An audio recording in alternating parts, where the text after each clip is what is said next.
fréquenté personne. Ah. Ah. Voilà. Et je lisais évidemment André Barbeau, et c'est 20 ans plus tard que je suis rentré en contact avec André. Ouais. Donc, on évoque quelque chose que tu n'as absolument pas connu, cette effervescence des années 75 à 80. Ben, il est passé à côté complètement.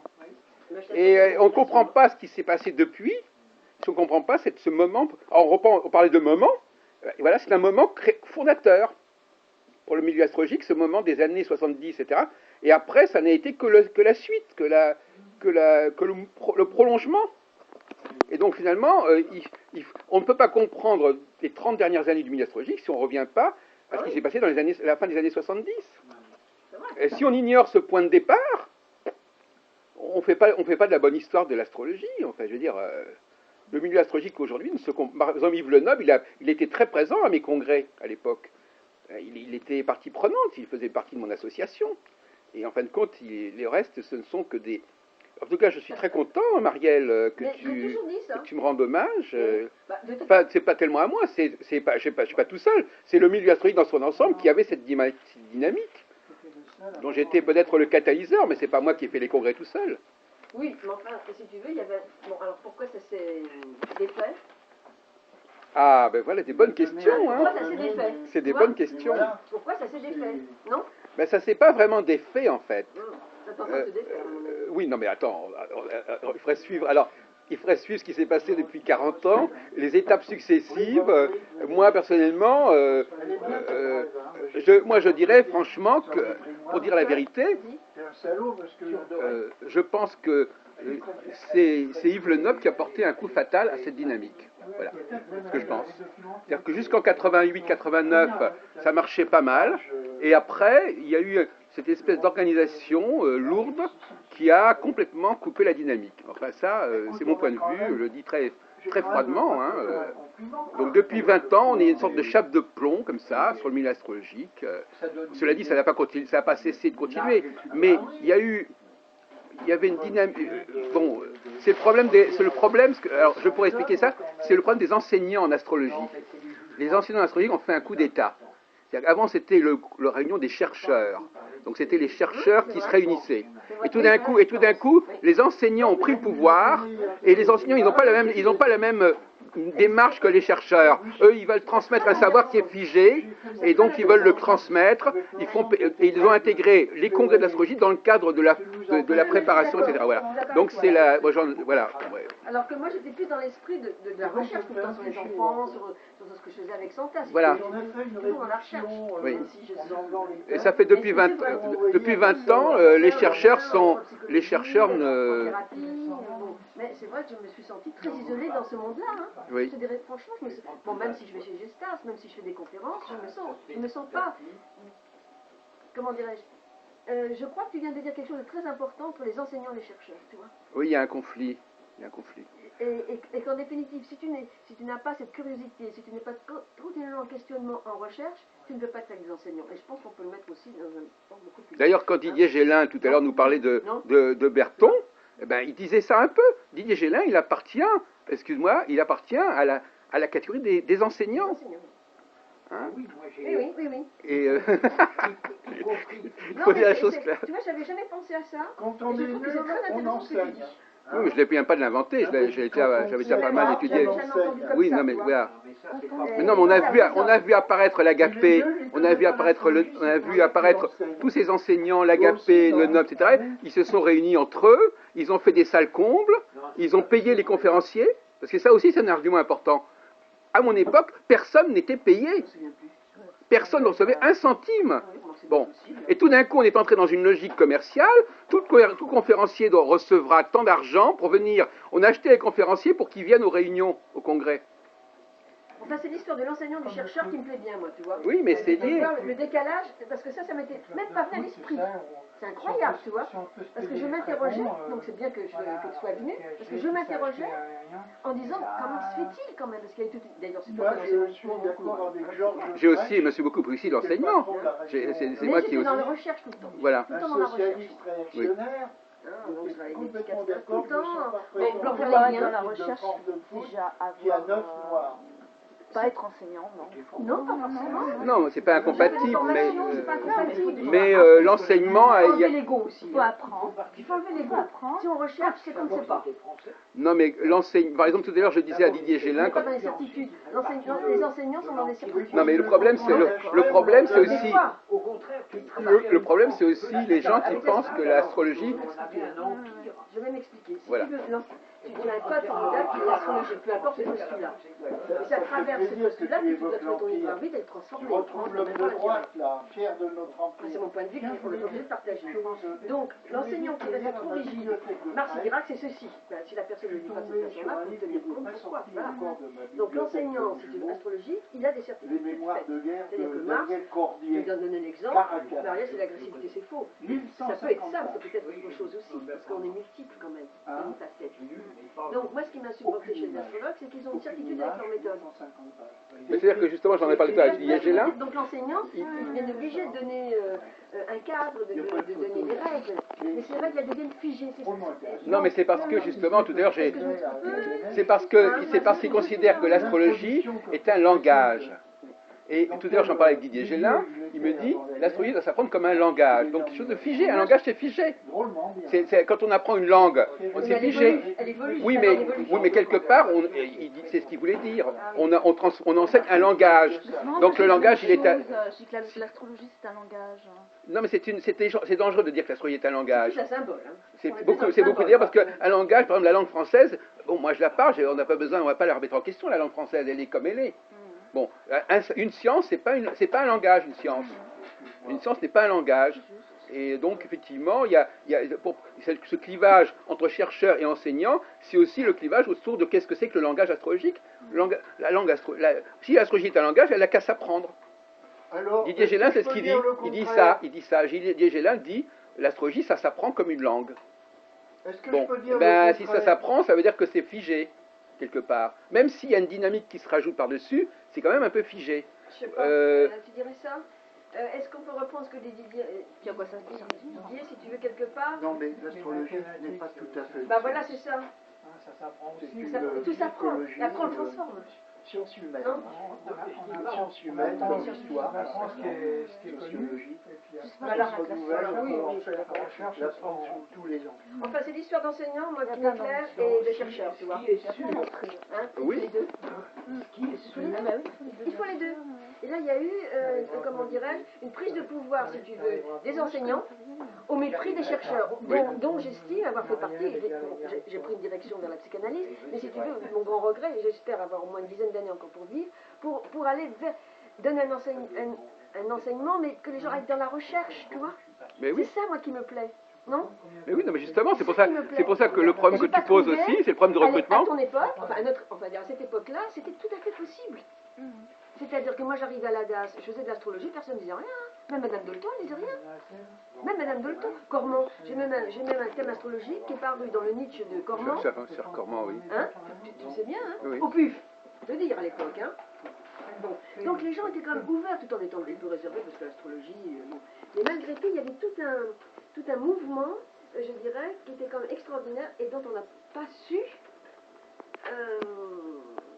Parce que je n'avais pas trouvé les mots. On n'a pas su transformer l'essai, on n'a pas su compléter. Et il y a même des gens qui ne savent même pas que ça existait, c'est ça le pire. Si je peux à la limite. m'introduire dans ces débats d'intellectuels... Ah non D'historien C'est pareil. D'historien. Je vais vous dire une chose, je ne sais pas du tout si l'astrologie c'est un langage ou quoi Ah non, que ce c'est pas soit. ça. Ce que je sais par contre, et alors ça je le sais, c'est que le bon astrologue, il doit savoir parfaitement maîtriser le langage. Alors, Avant d'entamer la recherche, il faut savoir lire avant de pouvoir...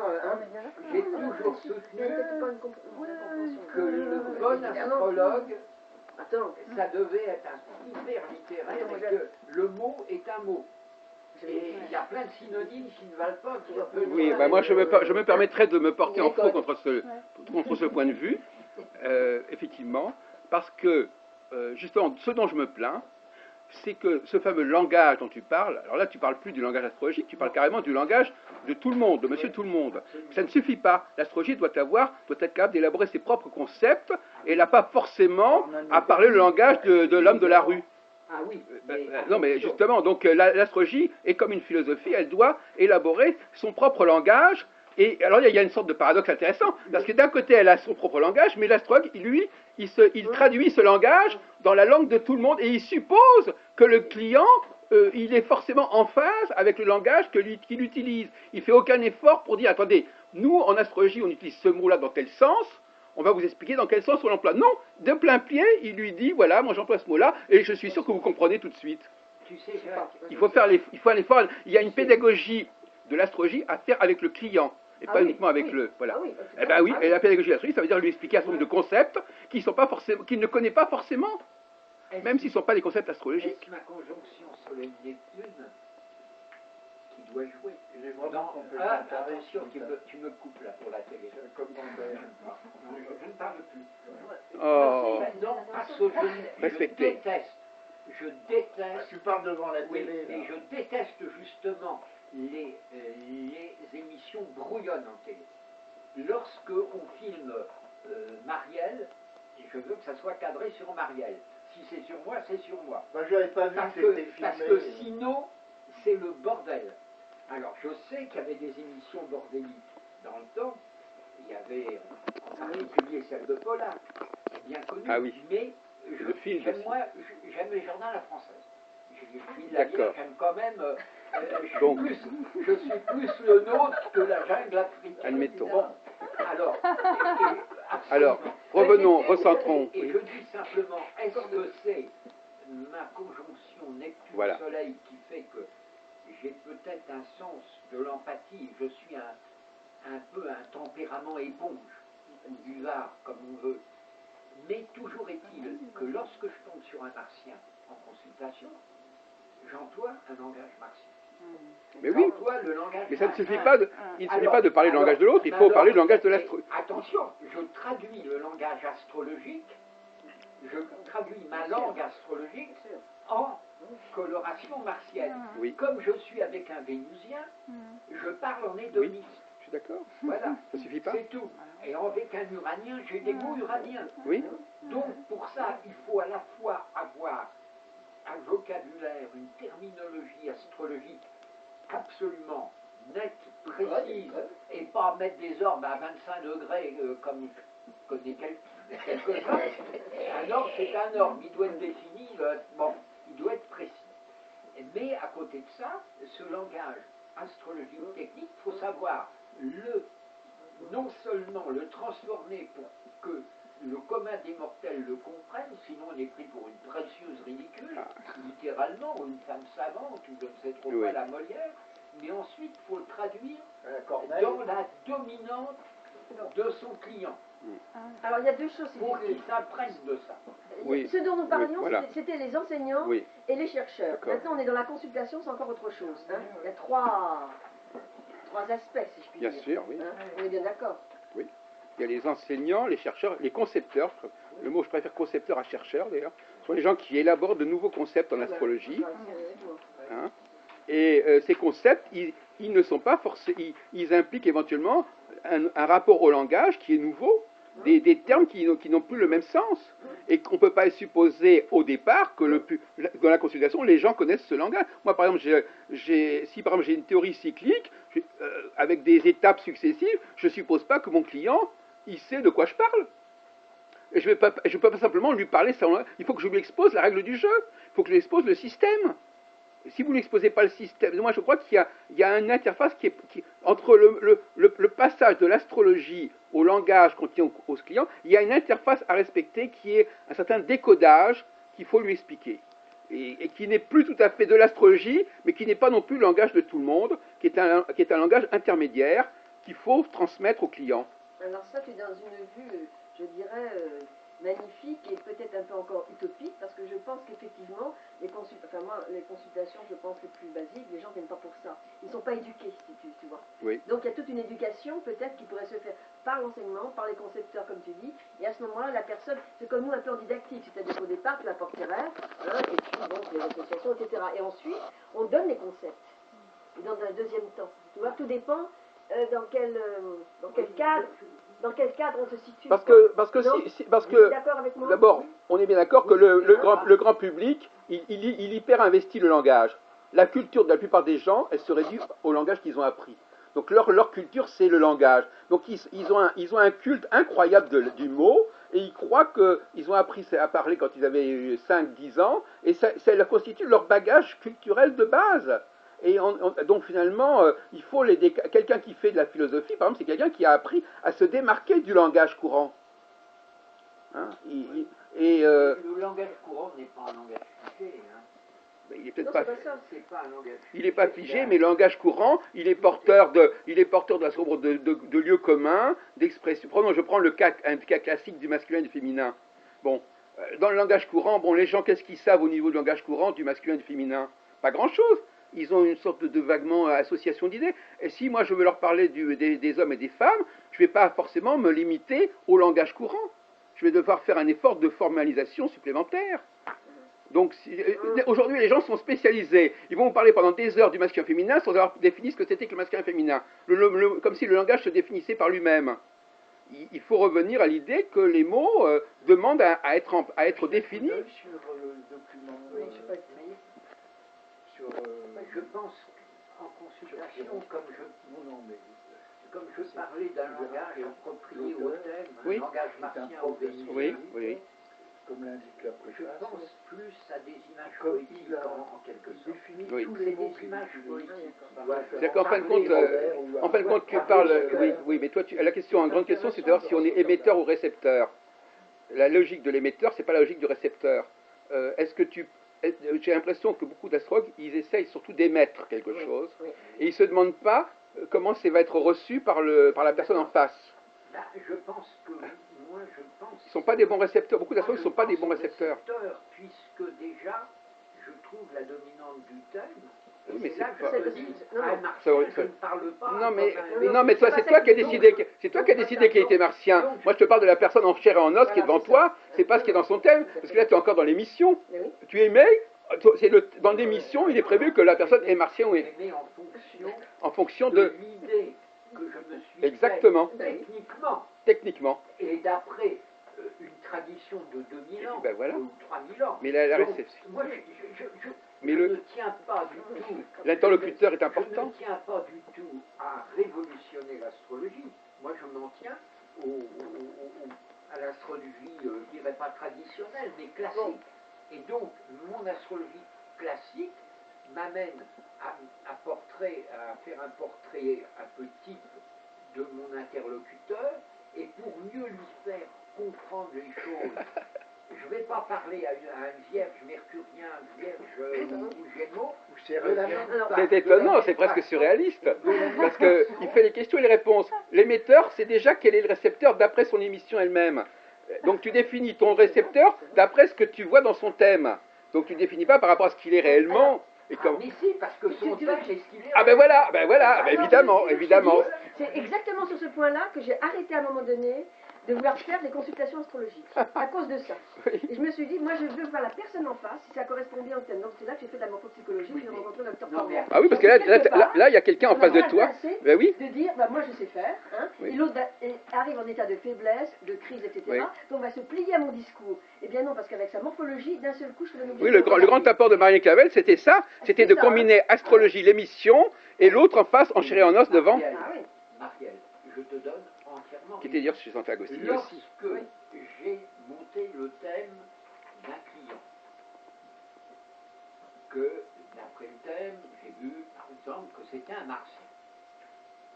Si on sonne à ma porte et que je vois que le type n'est pas martien, il est Vénus ou Lune, Neptune, eh bien je remets en cause tout de suite. Qu'est-ce que ça veut dire sonner à ta porte? Alors ça veut dire qu'il a une réaction qui t'a paru atypique, c'est ça? Ça veut dire simplement que le thème que j'ai et que j'ai travaillé n'est pas le bon thème. Il faut faire Pas des forcément. rectifications. Pas forcément. Pas forcément. Tu veux que je te dise, Ah. l'adage du docteur Cormand, quand comment dire, par exemple, j'ai regardé, comment il s'appelle, Poutine, là. Hein. Quand tu regardes son visage, c'est un mercurien avec des formations réactionnelles très puissantes au niveau des mâchoires. On est d'accord, hein. Ouais. Donc le mercurien, c'est quelqu'un qui sera dans la relation, etc. Or, il est le contraire de ça. Donc là, il y a une pathologie qui s'inscrit, obligatoirement, tu vois. Oui. Donc, ce qui est intéressant de dire que... Dans sa gueule ou Ah bah bien sûr, non, non. Enfin, il y a une pathologie si on considère le thème natal comme point de départ. Oui, si on considère là la morphologie, là, je parle de la morphologie, je passe en Oui, non, mais je veux dire que ça vient corriger le thème natal, oui. Tout à fait. Donc si tu veux, moi ce que je trouvais intéressant, c'était de voir si le thème correspondait absolument au physique de la personne, Ouais. si même ce physique, hein, par exemple un respiratoire ou un martien, Ouais. qui n'est pas martien parce que les circonstances de la vie ont fait que c'est un enfant qui ne peut pas respirer à la maison, etc., c'est pas pour ça qu'il ne l'est pas fondamentalement. Donc, qu'est-ce qu'on va l'amener à devoir respirer? Non, je t'en prie, c'est pas prêt. Donc c'est tout Oui. l'accord entre... Moi, je sais que quand j'ai commencé l'astrologie dans les années 68, je déterminais l'ascendant en regardant la personne et je corrigeais l'heure de naissance par rapport à ça. Mais j'ai toujours fait. Donc pourquoi? Parce qu'à un moment donné, j'ai trouvé que c'était des abstracts. Alors évidemment, les synchronicités sont telles, enfin peut-être les synchronicités sont telles que quelque part ça marche très bien pendant un certain moment, on va dire, comme dans la vie. Puis à un moment donné, tu te trompes complètement. Et c'est là que, je dirais, le chercheur, le conseil, je me suis trompé, quoi. Ce type-là n'a rien à voir avec ça. Ah oui, d'accord. Oui. Enfin bon, si tu veux, c'est. Moi je trouve que pour l'évolution de l'astrologie, c'est quand même intéressant. Ben, c'était très sympathique, hein, oui.